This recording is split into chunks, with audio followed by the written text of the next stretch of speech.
8 हिंदी दुर्वा। चैप्टर 4 है ओस।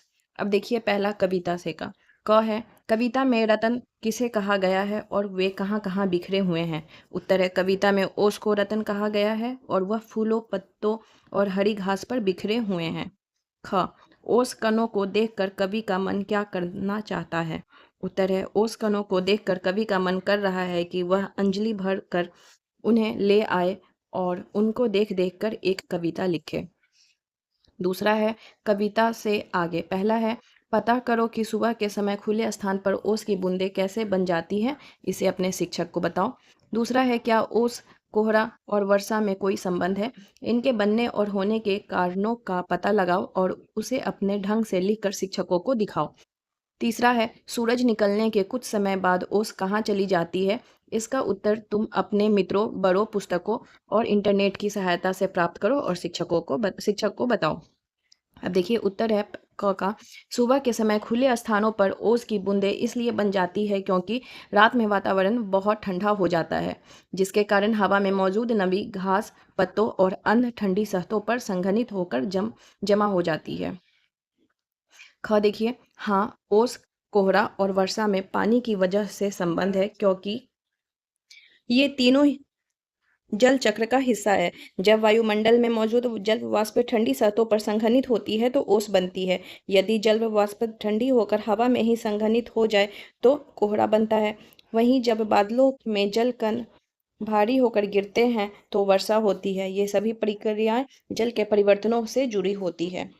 अब देखिए ग सूरज निकलने के बाद ओस धीरे धीरे वाष्पीकृत हो जाता है। सूरज की गर्मी से ओस की बूंदें पानी से भाप में बदल जाती है और हवा में विलीन हो जाती है। यही कारण है कि सूरज निकलने के कुछ समय बाद ओस दिखाई नहीं देती। अब देखिए तीसरा है कल तुम्हारी कल्पना।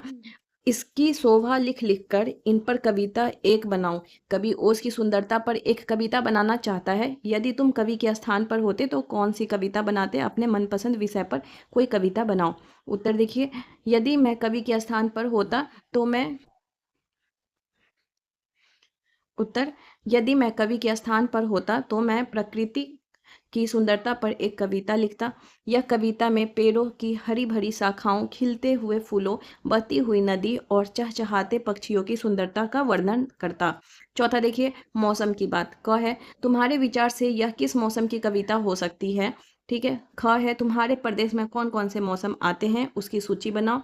ग है तुम्हें कौन सा मौसम सबसे अधिक पसंद है, क्यों।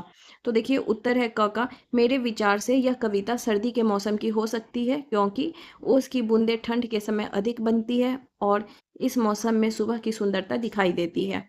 ख है मेरे प्रदेश में वसंत, ग्रीष्म, वर्षा, शरद, हेमंत और शीत ऋतु आती है।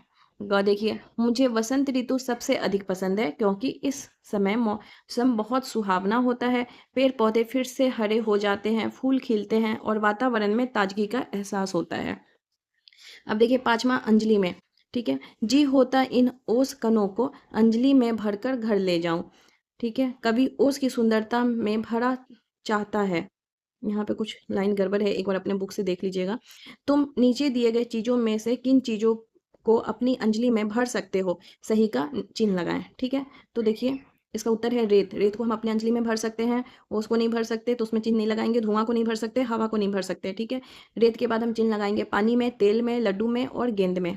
ठीक है। ये उलटफेर। पहला है हरी घास पर बिखेर दी हैं यह किसने मोती की लड़ियां। ऊपर की पंक्ति को उलट फेर कर इस तरह से भी लिखा जा सकता है, हरी घास पर यह मोती की लड़ियां किसने बिखेर दी हैं। इसी तरह नीचे लिखी पंक्तियों में उलट फेर कर तुम भी उसे अपने ढंग से लिखो। ठीक है। तो क है कौन रात में गूंथ गया है यह उज्जवल हीरो की कड़ियां। उत्तर होगा रात में कौन है उज्जवल हीरो की गरियां गूंथ गया है। ख देखिए नभ के नन्हे तारों में ये कौन दमकते हैं यो दमदम। उत्तर होगा नभ के नन्हे तारों में यह कौन दमदम आते हैं। अब देखिए सातवां है शब्दों की पहेली। अब ये देखिए ये उज्जवल हीरो की कड़ियां। ऊपर की पंक्ति में उज्जवल शब्द में ज वर्ण 2 बार आया है। ठीक है। परंतु यह आधा ज है। तुम भी इसी तरह के कुछ और शब्द खोजो, ध्यान रहे उस शब्द में कोई एक वर्ण या फिर अक्षर 2 बार आया हो मगर आधा आधा। इस काम में तुम शब्दकोश की सहायता से ले सकते हो। देखो कौन सबसे अधिक शब्द खोज पाता है। ठीक है, उत्तर देखिए उदाहरण के लिए पहला है प्रज्वलित, इसमें ज 2 बार आया है। विक्रमजीत, ठीक है, ज 2 बार आया। सज्जन 2 बार आया है ज, ठीक है, आधा आधा। अब यहाँ पे देखिए अजर, ठीक है, दजाल। आठवां देखिए कौन ऐसा, ठीक है। नीचे लिखी चीजों जैसी कुछ और चीजें के नाम सोचकर लिखो। क है जुगनू जैसे चमकीले, उत्तर है जुगनू जैसे चमकीले तारे। ठीक है, ख है तारों जैसे झिलमिल, उत्तर है तारों जैसे झिलमिल रोशनी के छोटे छोटे बल्ब। ग है हीरो जैसे दमकते, उत्तर होगा हीरो जैसे दमकते ओस की बूंद। घ है फूलों जैसे सुंदर, उत्तर है फूलों जैसे सुंदर मुख। 9 देखिए अब, जी होता इन ओस कणों को अंजलि में भरकर घर ले जाऊं। घर शब्द का प्रयोग हम कई तरह से कर सकते हैं, जैसे वह घर गया, यह बात मेरे मन में घर कर गई, यह तो घर घर की बात है, आओ घर घर खेले। बस शब्द का प्रयोग इसी तरह से किया जा सकता है। तुम बस शब्द का प्रयोग करते हुए अपने मन से कुछ वाक्य बनाओ। ठीक है, तो पहला देखिए अब बस करो और बहस मत करो। ख है बस बस इतना ही काफी है। ग है तुम्हें बस इतना सा काम करना है। घ है जब बस चली गई तुम मुझे बहुत अफसोस हुआ। 10वां देखिए रूप बदल कर, ठीक है, चमक का चमकना, चमकाना, चमकवाना। ठीक है, तो चमक सबसे कुछ रूप ऊपर लिखे हैं, इसी प्रकार नीचे लिखे शब्दों का रूप बदलकर सही जगह पर भरो। पहला है दमक, ठीक है, सड़क, बिखर, बन। क है जरा सा रगड़ते ही हीरे खाली स्थान शुरू कर दिया, तो जरा सा रगड़ते ही हीरे ने दमकना शुरू कर दिया। अब देखिए ख, तुम यह कमीज किस दर्जी से खाली स्थान बनवाते हो। ठीक है, तो आंसर होगा तुम यह कमीज किस दर्जी से बनवाना चाहते हो। ग देखिए सांप ने धीरे धीरे खाली स्थान शुरू कर दिया, उत्तर है सांप ने धीरे धीरे सरकना शुरू कर दिया। घ देखिए लड़की को मूर्ख खाली स्थान तो बहुत आसान है, उत्तर है लड़की को मूर्ख बनाना तो बहुत आसान है।